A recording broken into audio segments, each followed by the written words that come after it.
বিসমিল্লাহির রহমানির রহিম। আসসালামু আলাইকুম। আমি ওয়াসকুরুনি সিদ্দিকী। আমার লেখার শিরোনাম চাই কোরআনের রাজ। খোলাফায়ে রাশেদার যুগ, উসমান গনির কাল, একটি আজব মকদ্দমায় ভেবে পান না হাল। একটি শিশুর মায়ের দাবি করছে দুটি নারী, বুকের মানিক না নিয়ে কেউ ফিরবে না আজ বাড়ি। একটু পরে আলী বলেন, হে আমিরুল মুমিনিন, দয়া করে এই ফয়সালা আমার হাতে ছেড়ে দিন।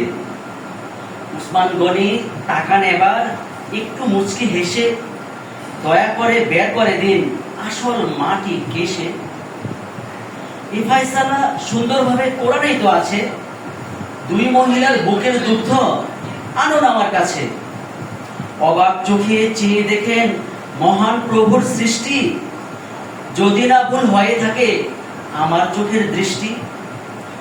গাঢ় দুধের বাটিটি যার, শিশুটির মা তিনি, অপর যেজন মা তো নয়, সাক্ষাৎ কালনাঘিনী। সবাই তাকে প্রশ্ন করে, দয়া করে বলেন, কেমন করে কোরআন থেকে আশান্বিত হলেন? প্রসবিনী মায়ের বুকে দ্বিগুণ দুগ্ধ থাকে, কোরআনেই তা বলেছেন যে মহান আল্লাহ পাকে।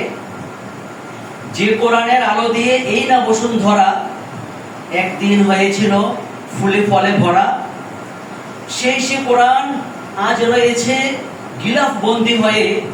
তাই তো মানুষ অমানুষের শোষণ যাচ্ছে সয়ে। কোরআন দিয়ে সকল শাসক শাস্ত যদি দেশ, সব জুলুমাত অবশেষে হতই হত শেষ। দিকে দিকে প্রতিধ্বনি উঠুক বেজে আজ, অন্য কিছু চাই না, শুধু চাই কোরআনের রাজ। সবাইকে ধন্যবাদ।